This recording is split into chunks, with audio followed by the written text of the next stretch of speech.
이제 지금까지 네 번에 걸쳐서 십계명을 이해하는 서론에 대한 말씀을 나눴고요. 오늘 본격적으로 일계명을 나누게 됩니다. 우리 일계명 다 같이 한번 읽어보겠습니다. 너는 나 외에는 다른 신들을 내게 두지 말라. 이렇게 말합니다. 너는 십계명에서의 너는은 보편적으로 20세 이상의 남성을 의미한다. 그렇게 말씀을 드렸고 모든 부모들은 자녀들에게 가르칠 책임이 있다. 이렇게 말씀을 드렸습니다. 네 가지의 전제가 있습니다.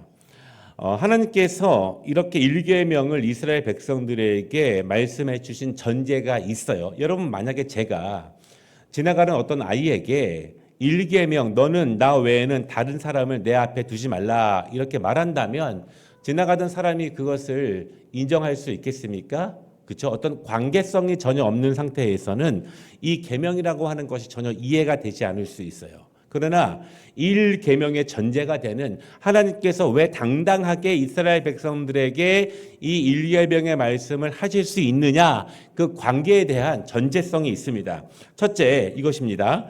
누가 너희를 애굽에서 구원했느냐. 우리가 지난번에 마지막으로 2절 말씀을 다뤘잖아요. 2절 말씀이 거의 다른 데에서는 일계명과 같다. 그렇죠? 전제는 누가 너희를 애굽에서 구원했는가. 하나님께서 계명을 이스라엘 백성들에게 선포할 자격이 있는가. 그것입니다. 두 번째 전제는요. 누가 너희의 조상 아브라함에게 땅을 주었는가. 이스라엘 백성들이 이제 다시 가나안 땅으로 돌아가게 됩니다. 아브라함에게 땅을 준 사람은 누구인가. 그것이 두 번째 전제예요. 세 번째 전제는 지금 이스라엘 백성들이 시내산에 있죠. 시내산에서 그 가나안 땅까지 너희를 인도할 신은 누구인가? 누가 너희를 인도할 것인가에 대한 전제가 여기에 있습니다. 마지막 전제는요. 너희가 그 땅에 갔을 때 그 땅에서 너희를 평화롭고 강건하게 살게 할 수 있도록 함께할 신은 누구인가? 이것입니다. 이것에 대한 네 가지의 전제를 가지고 우리가 일계명을 바라보게 되는 거예요. 그러면 이것을 우리에게 적용해 보겠습니다. 하나님이 우리에게 너는 나 외에 다른 신들을 내게 두지 말라. 어떤 자격으로 말씀하실까요? 첫째는 누가 나를 건져주셨는가 이것입니다. 두 번째는 누가 나에게 약속의 땅으로 나를 인도하실 분인가 이것입니다. 또한 우리를 이 땅에서 하나님의 나라 가는 그날까지 인도할 수 있는 신은 누구인가. 그리고 마지막으로는 하나님의 나라에서의 강하고 평안한 그 삶을 보장시킬 우리의 미래를 누가 과연 보장할 수 있는가. 이것이 우리에게 적용해 볼 수 있는 거예요. 그러므로 우리가 이러한 전제에 대한 이해가 분명할 때 일계명을 보다 다시 한번 확실하게 이해할 수 있습니다. 우리 미래를 누가 보장할 것인가? 너희 자녀의 미래를 누가 보장할 것인가? 이것입니다. 일계명의 두 번째 전제가 있는데요. 그것은 첫째는 현재 이스라엘 백성 주변에는 많은 신들이 이미 있다는 것입니다. 그렇기 때문에 일계명의 말씀이 있는 거겠죠. 두 번째는요. 이스라엘 백성들도 애굽에서 다른 여러 가지 신들을 알았고 또 다른 여러 가지 신들을 섬기기도 했습니다. 몰랐거나 섬기지 않았다면 일계명이 그렇게 강조되지 않았을 거예요. 세 번째는요. 당시의 사람들이 여러 신들을 섬기는 것은 아주 보편적이었다라고 하는 거예요. 이제 다음 주에 이계명을 배울 때에도 이런 내용이 또 나오게 되는데 여러분 당시의 사람들 고대 근동에 있는 애굽에 있는 메소포타미아 지역에 있는 사람들에게 여러 신들을 섬기는 것은 굉장히 보편적인 일이었다. 네 번째로요. 이 일계명은 하나님께서 이스라엘의 오래된 습관들 깊숙한 종교적인 습관을 깨뜨려 보시는 것입니다. 그래서 수많은 신들 가운데 오직 하나님만 섬기게 하시고 모든 사람들을 모든 신들을 하나님 앞에서 두지 말라고 말씀하시는 거예요. 왜냐하면 여러분 이스라엘 역사 가운데 이스라엘 백성들이 존재한 상황 가운데 한 번도 우상을 숭배하지 않았던 시기는 없어요. 제가 예를 들어 볼게요. 우리나라에 기독교 복음이 들어오기 전을 예를 든다면 우리나라 백성들, 이 한 민족의 백성들이 신앙을 갖지 않은 시기가 있었을까요? 거의 없었습니다. 또 한 가지, 한 가지의 신앙이 아니라 두 가지의 신앙을 가졌던 시기가 얼마나 길었을까요? 우리나라만 봐도 거의 대부분의 시기에 최소한 두 가지 이상의 신앙을 가지고 있었습니다. 어떤 거죠? 유교나 불교, 혹은 도교, 혹은 샤머니즘들. 또한 어떤 무당들, 그렇죠? 어떤 또 토테미즘처럼 어떤 형상들. 우리나라만 생각해 봐도 우리나라의 거의 대부분의 역사 가운데 하나 이상의 신들과 우상들을 겸하여 섬겼던 것이 우리의 모습이고, 또 다음 주에도 말씀을 나누겠지만 인간이 가지고 있는 가장 연약함, 불안함을 극복하기 위해서 사람들은 항상 무엇인가를 만들고 무엇인가를 의지하고 있었습니다. 질문이 있는데요.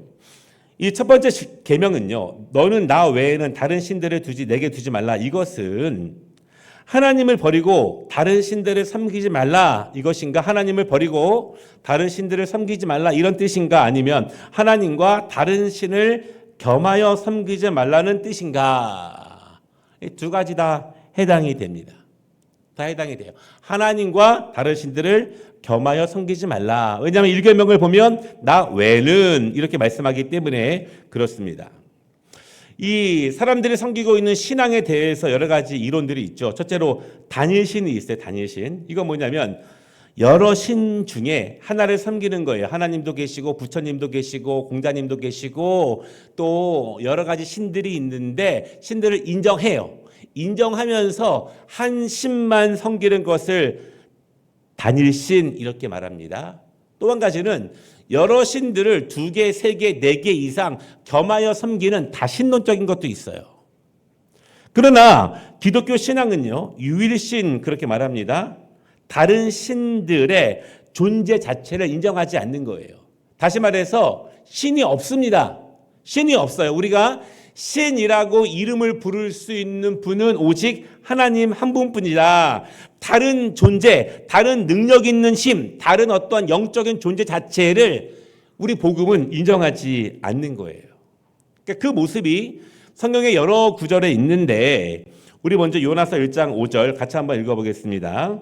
서공들이 두려워하여 각각 자기의 신을 부르고 또 배를 가볍게 하려고 그 가운데 물건들을 바다에 던지니라. 사람들이 언제 이렇게 신의 이름을 부르죠? 위기 상황이 있을 때, 죽게 되었을 때 각각 자기의 신. 이것은 단일신 혹은 다신론적인 거예요. 여러 신들 가운데 하나를 부르거나 아니면 여러 신들을 겸하여 섬기는 모습들이 이 안에 있습니다. 그러나 미가 선지자가 이스라엘 백성들에게 강력히 깨우쳐서 하시는 말씀, 미가서 4장 5절 말씀을 읽겠습니다. 만민이 각각 자기의 신의 이름을 의지하여 행하되 오직 우리는 우리 하나님 여호와의 이름을 의지하여 영원히 행하리로다. 이것이 당시 고대 근동과 이집트와 또한 메소포타미아 지역에 있는 문화들 뿐만 아니라 이것이 이스라엘 백성들 안에 그대로 행해져 있던 모습들, 그 가운데서 이스라엘 백성들이 무엇이 다른가, 무엇이 달라야 하는가, 그것을 분명히 가르치는 것이 이 미가서 4장 5절 말씀이에요. 본격적으로 1계명에 대한 말씀을 함께 나누겠는데, 여러분 1계명의 말씀이 생각보다 굉장히 심각하고 생각보다 굉장히 중요한 말씀입니다.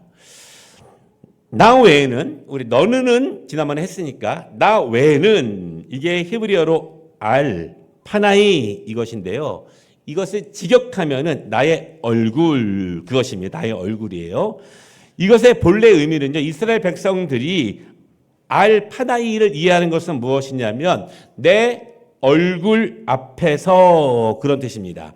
이것을 다시 1계명과 대입해 보면 너는 내 얼굴 앞에서 다른 신들을 내게 두지 말라, 이런 거예요. 여러분, 나 외에는 보다 내 얼굴 앞에서, 이렇게 생각해 보면 굉장히 심각해지죠. 그러나 내 얼굴 앞에서를 보다 긍정적인 언어로 생각해 본다면 하나님은 우리와 얼굴과 얼굴을 마주하고 싶어 하시는 것입니다. 그것이 하나님과 우리와의 관계의 중요한 본질이에요. 영어로 한국말에서는 얼굴과 얼굴이란 말을 많이 안 쓰지 영어에서는 face to face란 말을 많이 써요. 얼굴과 얼굴을 대면한다. 이것이 우리의 신앙의 본질이에요. 하나님은 멀리 계신 분도 아니고 하나님은 저 우주에 계신 분도 아니고 하나님은 지금 내 얼굴을 마주하고 계시는 하나님. 이것이 지금도 이스라엘 사람들이 가지고 있는 하나님에 대한 이미지예요. 하나님께서 이스라엘 백성들의 불안감을 해소해 주시기 위해서 또한 그들에게 신앙적 안정감을 주시기 위해서 하나님이 이스라엘 백성들에게 주신 은혜가 있습니다. 은혜가. 그게 뭐냐면 하나님이 인간에게 찾아오셨다 이것이에요. 아브라함은 하나님을 말씀으로 들었습니다. 여러분 아브라함의 인생 전체 가운데 보면 100년이 넘는 생활 동안 하나님은 사실 아브라함에게 뜨문뜨문 말씀하신 거예요. 그러나 하나님께서 종되었던 그들을 건지시고 나서 그들에게 특별한 은혜를 베풀어 주셨는데 그것이 무엇입니까? 하나님이 그들 가운데 찾아오셨다. 임마누엘의 본체가 됩니다. 그것이 무엇입니까? 이스라엘 백성의 회중 가운데 성막을 만들게 하시고 하나님이 거기에 임재하시고 하나님이 성막을 통해서 그들에게 제사를 드리게 하신 거예요. 그러니까 여러분 얼마나 은혜로워요. 하나님이 우리에게 찾아오셨습니다. 말씀으로 주실 뿐만 아니라 우리 가운데 우리 중심 가운데 하나님이 거하셨습니다.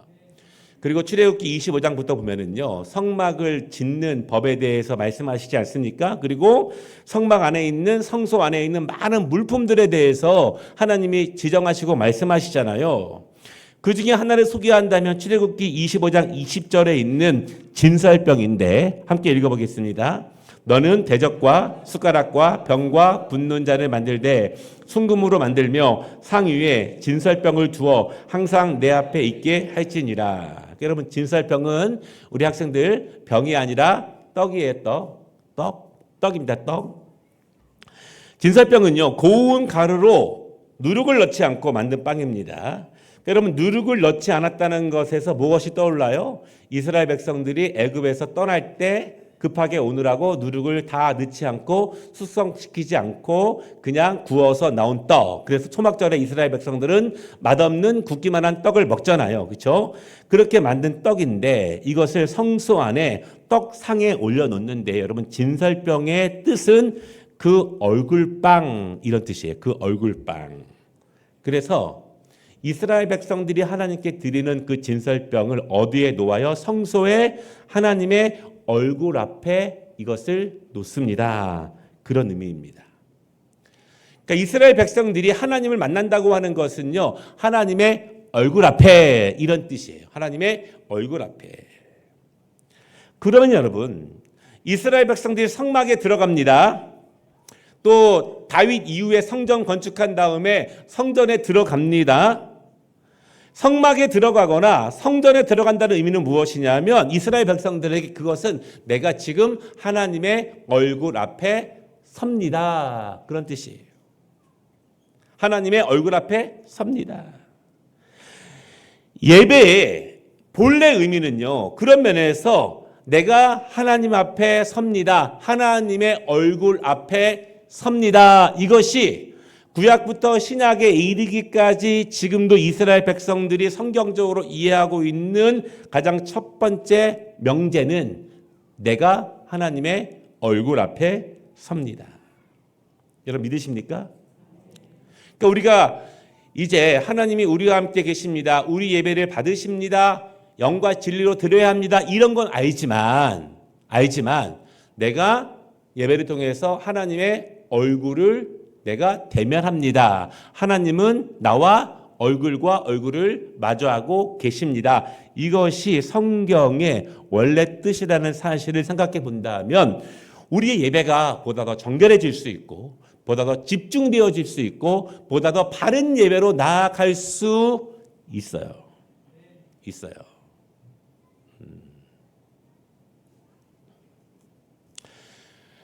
오늘 에스더가 식사했잖아요. 식사 같이. 에스더가 그러는 거예요. 아빠 목소리가 너무 작아서 조는 분들이 계시대. 네. 그러니까 제가 위로를 드렸습니다. 조는 분은 늘 계시다. 꼭 선교사님이 말씀하셔서 좋으신 건 아니다. 우리가 하나님의 얼굴 앞에 대면하고 있다는 사실, 그것이 예배의 또 구약에서 구현하고 있는 가장 거룩의 의미입니다. 다시 말해서 또 다음 말씀입니다. 나 외에는, 그것이 내 앞에서, 나의 얼굴 앞에서 그런 의미라고 말씀을 드렸습니다. 여기에 중요한 의미들이 있는데요. 내 얼굴 앞에서, 내 앞에서, 그 말은 하나님께서는 우리에 대해서, 우주 만물에 대해서 독점적인 권위를 갖는다, 그런 의미가 있습니다. 이것은 우리는 하나님의 주권을 인정합니다, 그런 의미예요. 우리가 하나님의 주권을 인정한다는 것 알잖아요. 그게 기도하잖아요. 그 주권을 인정한다는 것은 무엇이냐면 모든 독점적인 권위가 하나님께 있습니다, 그런 의미예요. 더 쉬운 말로 말씀드리면 우리가 개혁주의적인 신앙이 뭐라고 말씀드렸죠? 하나님은 모든 것은 하나님께 속해 있습니다, 이렇게 말씀을 드렸습니다. 이 말은 하나님은 모든 상황 가운데 계십니다, 그것입니다. 하나님의 말씀은 시간과 공간을 초월합니다. 과거에, 지금, 미래에 동일하게 계십니다. 하나님은 모든 것 가운데 하나님은 독점적인 권위를 가지신다는 거예요. 모든 것이, 여러분, 모든 피조물이 하나님의 것입니다, 인정하시잖아요. 그럼 동시에 모든 상황들은 하나님께 속해 있습니다, 이것을 인정하는 고백이에요. 내가 기쁠 때나, 내가 슬플 때나, 내가 염려 가운데 있을 때나, 내가 문제 가운데 있을 때나, 내가 괴로울 때나, 심각한 상황이거나 모든 상황도 하나님께 속해 있음을 믿으시기를 바랍니다. 그러니까 모든 상황이 하나님께 속해 있는데 우리는 정말 심각하고 괴로운 상황 가운데서는 자주 내가 하나님의 얼굴 앞에 있다는 사실을 자주 잊어버리지 않습니까? 하나님께서는 우리를 소유하실 수 있는 독점적인 권위가 있으신 거예요. 그것을 종교개혁자들은 뭐라고 말했냐면 코람데오, 이렇게 말했습니다. 하나님 앞에서. 일계명이 왜 중요하냐면요. 다시 말씀드리겠습니다. 너는 내 얼굴 앞에서 모든 다른 신들을 두지 말라. 이것은 무엇이냐면 하나님과 나와의 대면, 그리고 이후에 말씀하시는 2계명부터 10계명까지의 모든 것을 지킬 수 있는, 순종할 수 있는 전체의 힘은 바로 1계명에 있어요. 예를 들어서 하나님의 독점적인 권위를 인정하지 않는 사람이 다른 계명들을 지키겠습니까? 지키지 않죠. 2계명부터 망령되 일컫지 않고, 안식일을 거룩하게 지키지 않고, 부모를 공경하지 않고, 그 외 이웃과 관계된 모든 것들, 그것들에 대해서 지킬 수 있는 힘은, 그것에 대한 거룩성은, 그것에 대한 무서움은, 그것에 대한 책임은 나는 하나님의 얼굴 앞에 있다는 사실을 내가 분명히 인정하고 있는가, 내가 깨닫고 있는가, 그것이 우리의 신앙의 본질임을 내가 알고 있는가, 그것이 분명할 때 그 모든 것들이 이루어질 수 있는 것입니다. 여러분, 다시 말씀드리면 저분이 나의 아버지예요. 저분이 나의 아버지가 분명할 때, 이것이 본질이 될 때 그분의 약속을 내가 믿을 수 있는 것이고, 나의 부탁을 그분이 들어줄 수 있는 것이에요. 그분과 나의 관계가 분명히 서지 않으면 그 다음 나오는 상호간의 모든 약속은 사실 의미하지 않습니다. 중요하지가 않아요. 어길 수도 있어요. 그래서 2계명부터 10계명까지의 힘은 1계명이다. 또 지난주에 말씀드렸죠. 1계명부터 10계명까지를 끌고 갈 수 있는 힘은 무엇이라고 말씀을 드렸죠? 힘은 2절. 그렇죠? 2절. 20장 2절 말씀. 그렇게 말씀을 드렸습니다. 그래서 이 이스라엘 사람들이, 탈무드의 랍비들이 이 내 얼굴 앞에서를 다양하게 해석하고 있는데 그중에 몇 가지만 소개하면 이런 거예요. 내 눈 앞에서 혹은 내 눈 밑에서는 너는 다른 신들을 내게 두지 말라. 또 이런 해석이 있습니다. 내 감시하에서는 너는 다른 신을 내게 두지 말라. 나의 살아생전에는 너는 다른 신을 내게 두지 말라. 너는 내 면전에서 다른 신을 내게 두지 말라. 그래서 이 일계명을 뭐라고 말하냐면 하나님께서는 이스라엘 백성들이 다른 신을 그들의 마음속에 그들의 삶 속에 둘 가능성 자체를 원천 봉쇄하는 말씀이다. 그렇게 말씀하고 있는 거예요. 하나님은 단 1%의 가능성도 허용하지 않으신다. 그런 말이에요. 여기서 우리가 잠깐 이제 생각해 볼 필요가 있습니다. 나 외에는 이것이 내 앞에서 나의 얼굴 앞에서 이렇게 말씀을 드렸습니다. 그러면 이 10가지 계명, 특별히 1계명 이것은 예배에 해당되는 계명인가? 성막시대, 성전시대, 지금 교회시대입니다. 교회당 안에서 해당되는 계명인가? 다시 말씀드려서 어디서 해당되는 말씀인가? 이것이에요.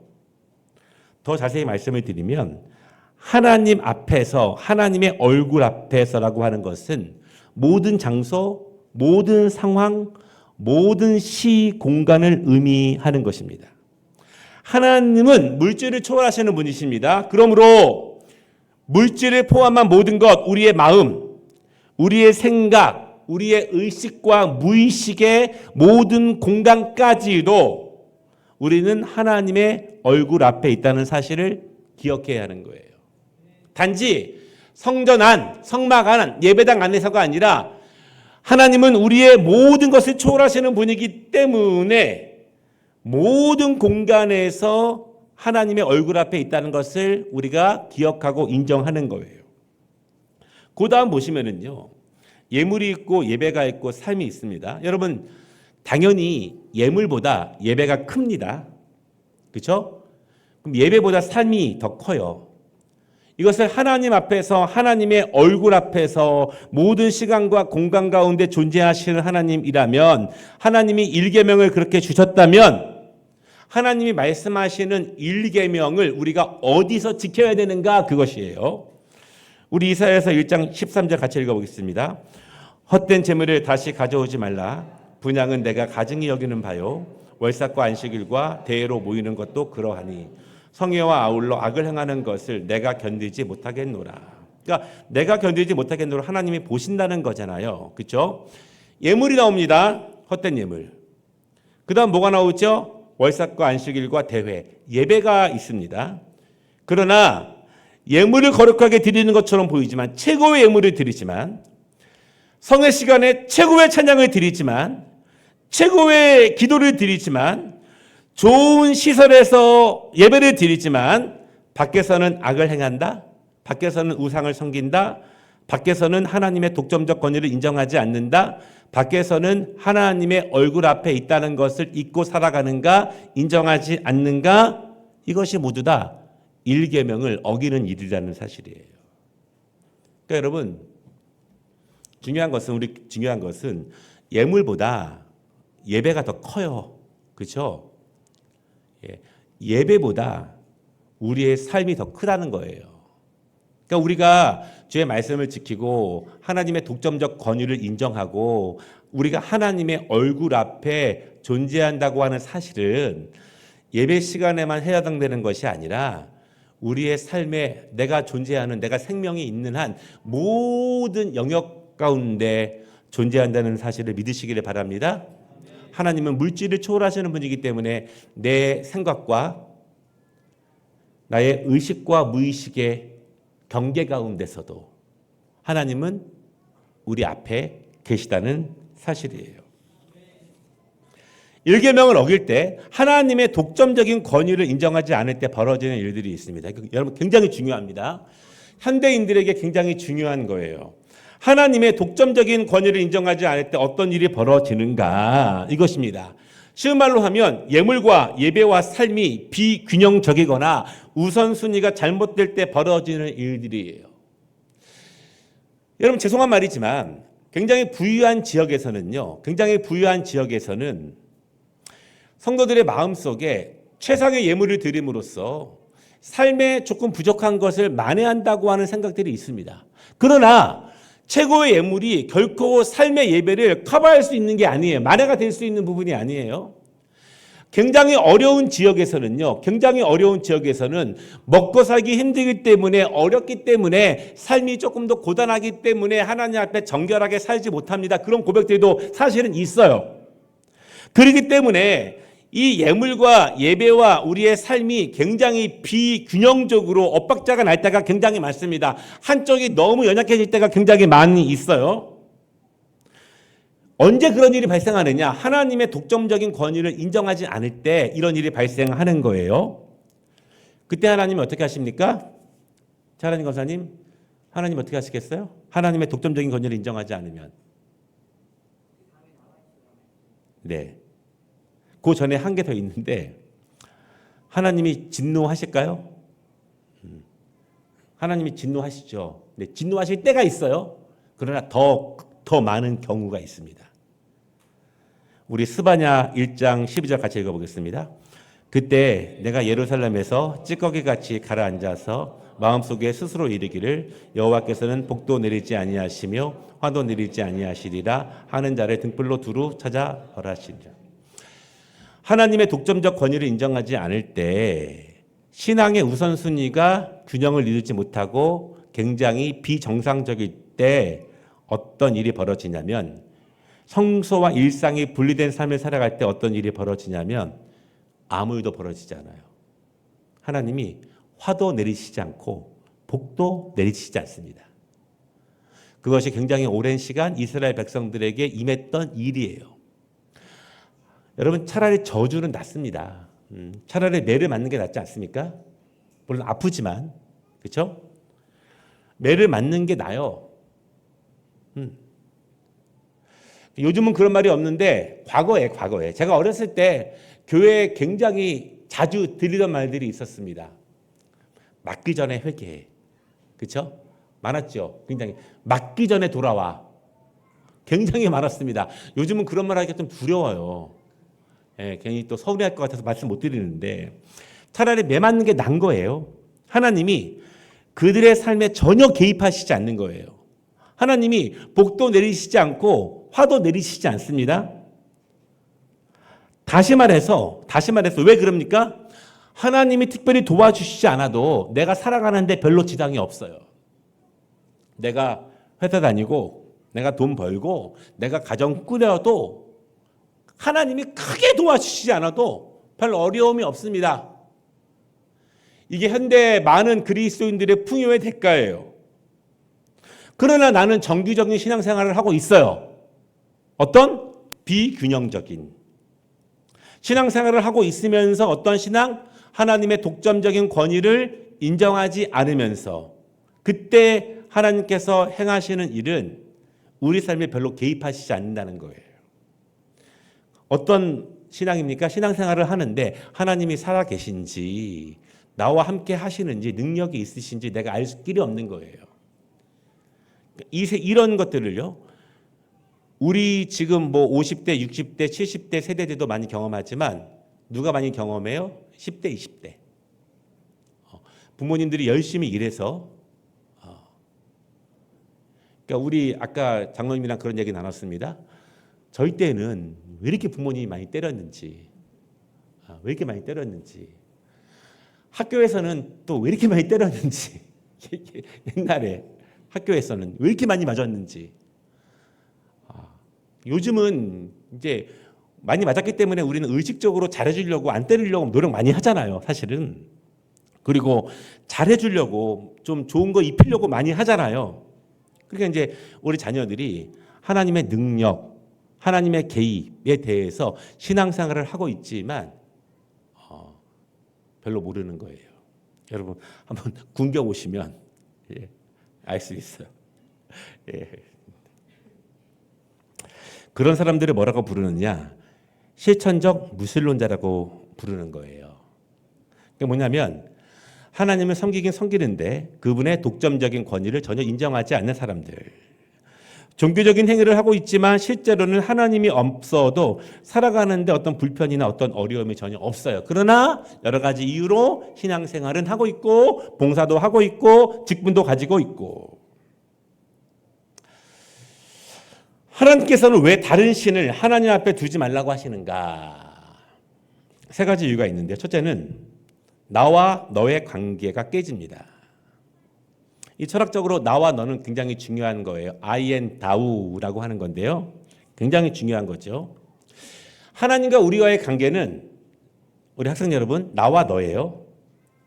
하나님과 우리 사이에는 그 어떤 피조물도 존재할 수 없습니다. 하나님의 얼굴 앞에는 내가 있는 것이고 내 얼굴 앞에는 하나님이 계신 거예요. 하나님의 눈앞에는 내가 있는 것이고 내 눈앞에는 하나님이 계신 것입니다.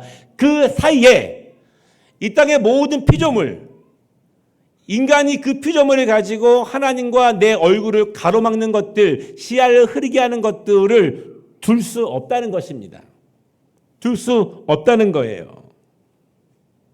하나님이 인간을 만드신 이유는, 하나님이 인간을 만드신 이유는, 우리가 진화론이 아니고 창조인 이유는, 하나님은 인간과 하나님과 얼굴을 대면하며 우리를 통해서 영광을 받으시기 위해서 우리를 만드신 거예요. 그래서 출애굽기 20장 20절 말씀 읽어보겠습니다. 여호와 외에 다른 신에게 제사를 드리는 자는 멸할지니라. 하나님의 강한 말씀이 나오죠. 그렇죠? 그 다음 말씀, 내가 내게 이른 모든 일을 삼가 지키고 다른 신들의 이름은 부르지도 말며 내 입에서 들리게도 하지 말지니라. 부르지도 말고 들리게도 하지 말지니라. 하나님은요, 다른 신들을 가질 수 있는 가능성 자체를 원천적으로 차단하시는 것입니다. 그 백성들이. 두 번째, 일계명을 주신 이유는, 하나님은 절대적인 충성과 사랑을 원하시는 거예요. 하나님은요, 여러 피조물들과 관계하시면서 동시에 인간을 사랑하는 것이 아니라, 하나님은 우리가 하나님의 모든 관심이십니다. 그리고 우리의 모든 관심도 하나님이 되시기를 원하십니다. 그래서 우리가 믿음의 고백처럼 하나님께 향하는 길 가운데 은혜가 있고 평강이 있고 우리의 영원한 미래를 보장하시는 분은 하나님밖에 안 계신 거예요. 우리 학생들, 여러분 뭐 짧으면 10년, 한 17년, 8년, 9년, 20년 살았잖아요. 그렇죠? 지행아, 너의 미래를 누가 보장해 줄 수 있을까요? 스스로도 힘들잖아, 그렇지? 스스로도 힘들잖아, 그렇죠? 점점 이제 알 거야, 우리 학생들이. 예. 저희 큰아들이 제대했거든요. 뭐라고 말하냐면, 정작 제대하고 나니까 힘들대. 자신의 인생에 대해서 이제 스스로 책임져야 될 시기가 오니까 두려움이 있대요. 두려움이 있죠. 우리 어른들은 더 잘 알죠. 우리의 미래를 우리가 책임질 수 없다는 사실, 우리 자녀들의 미래를 부모들이 책임질 수 없다는 사실을 잘 압니다. 그래서 하나님은 신명기 6장 4절 말씀을 주셨는데 같이 읽겠습니다. 이스라엘아 들으라. 우리 하나님 여호와는 오직 유일한 여호와시니 너는 마음을 다하고 뜻을 다하고 힘을 다하여 내 하나님 여호와를 사랑하라. 또 이어서 내 마음을 다하고 목숨을 다하고 뜻을 다하고 힘을 다하여 주 너희 하나님을 사랑하라 하신 것이요. 여러분, 이 신명기 6장 말씀 그리고 아래에 있는 것은요, 마가복음 12장에 있는 예수님이 주신 말씀이에요. 그러니까 구약과 신약에서 하나님을 향한 우리의 전 인격적인, 전 삶적인 하나님에 대한 충성과 열심과 집중은 동일합니다. 동일해요. 달라지지 않습니다. 이것은 시대가 지난다고 해서 달라지는 것이 아닙니다. 그렇죠? 달라지지 않아요. 가장 본질적인 거예요. 세 번째, 다른 신을 섬기면 어떻게 되느냐? 다른 신을 섬기면 자유를 잃어버리게 됩니다. 400년간 애굽에서 종노릇하던 이스라엘을, 종이었던 그들을 자유인으로 인도하신 분은 하나님이십니다. 다시 다른 신을 섬기는 것은 자유인임을 잃어버리는 거예요. 요거 이제 이계명 때 또 나오는데요. 우상은요, 인간을 오히려 속박합니다. 왜냐하면 우리는 그 신이 만든 법을 또 지켜야 됩니다. 그러면 그 신이 아니라 하나님께서 우리에게 주시고자 하는 진정한 은혜와 축복이 방해받아요. 왜냐하면 하나님께서 우리에게 주시고자 하시는 은혜와 축복은 이만큼 여기 있는데 우리가 다른 신을 섬기게 되면 그것을 우리가 집중하기 때문에 온전한 것을 잃어버리게 된다는 것입니다. 도리어 다른 신을 통해서 우리의 자유가 종됨으로 바뀌게 되는 거예요. 시간이 거의 가서 마무리하겠습니다. 누가 1계명을 어기는가? 그러니까 1계명을 어기는 사람들이 어떤 사람입니까? 첫째는 하나님의 절대 독점적인 권위를 인정하지 않는 사람들. 실천적 무신론자라고 말을 합니다. 두 번째, 누가 1계명을 어기는가? 하나님 앞에, 내가 하나님의 얼굴 앞에 있다는 사실을 인식하지 못하거나 인정하지 않는 자들. 그러면 인정하지 않으면 당연히 하나님의 계명을 지키지 않죠. 셋째, 하나님의 절대적인 권능을 믿지 못하거나 그들을 종에서 구원하신 분이 하나님이라는 사실, 그들을 약속의 땅까지 인도하실 분이라는 사실, 약속의 땅에서 그들을 평안하게 살 수 있도록 보호하실 분이 하나님이라는 사실을 인정하지 못하거나 누려보지 못한 자들은 1계명을 어깁니다. 그러니까 우리식으로 다시 말씀을 드리면 신앙에 간증이 있는 사람들, 간증이 있는 분들은요. 상황을 초월해서 믿음으로 붙잡을 수 있고 견딜 수 있어요. 그러나 간증이 없는 분들이 사실은 어렵고 힘들면 쓰러지고 넘어지고 중심이 흔들립니다. 마찬가지예요. 우리 자녀들. 왜냐하면 우리 자녀들에게 가장 중요한 것은 간증을 심어주는 거예요. 간증을 심어주는 거. 그들이 기도하고 그들이 울고 그들이 부르짖고 그들이 하나님을 찾았을 때 하나님이 그들을 인도하시고 그것이 내 삶에 하나님의 은혜가 개입하신다는 사실. 들어주고 안 들어주고가 문제가 아니라 하나님이 내 인생 가운데 개입하신다는 사실을 경험하는 것이 너무너무 중요합니다. 이스라엘 백성들이 언제 다른 신을 섬겼냐면요. 언제 다른 신들을 자신들의 앞에 두었냐면 사사기 2장 말씀이에요. 이스라엘 자손이 여호와의 목전에 악을 행하여 바알들을 섬기며 같이요 애굽 땅에서 그들을 이거 없습니까? 아하. 제가 양이 많아서 거기 줄인 것 같아요. 제가 읽어드릴게요. 잘 들어보십시오. 이스라엘 자손이 여호와의 목전에 악을 행하여 바알들을 섬기며 애굽 땅에서 그들을 인도하여 내신 그들의 조상들의 하나님 여호와를 버리고 다른 신들 곧 그들의 주위에 있는 백성의 신들을 따라 그들에게 절하며 여호와를 진노하게 하였으되 곧 그들이 여호와를 버리고 바알과 아스타롯을 섬겼으므로. 사사기 2장 말씀인데요. 언제 섬깁니까? 바알은 풍요의 신, 아스타롯은 다산의 신.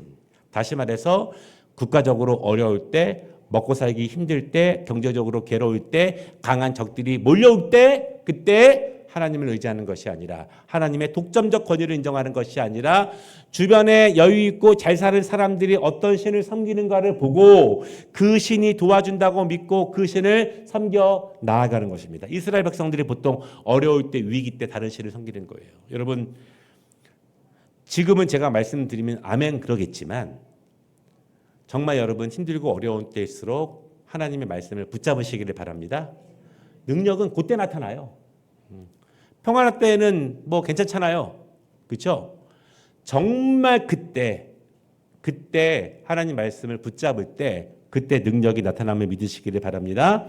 결론입니다. 1계명을 지키면 어떻게 되는가? 우리 같이 읽겠습니다. 나를 사랑하고 이것도 없나요? 죄송합니다. 20장 6절 말씀 결론이에요. 20장 6절 성경 말씀 보십시오. 예, 같이 읽겠습니다. 나를 사랑하고 내 계명을 지키는 자에게는 천대까지 은혜를 베푸시니라. 여러분 이게 1계명, 2계명까지 하고 주신 말씀이에요. 그만큼 1계명, 2계명이 중요합니다. 네, 천대까지 은혜를 베푸시느니라. 오늘 1계명 기억할 것은 두 가지. 나는 하나님의 얼굴 앞에 있다. 두 번째, 그것은 곧 하나님의 독점적인 권위를 인정하는 것이다. 그런 한 주 되시기를 주님의 이름으로 축복합니다.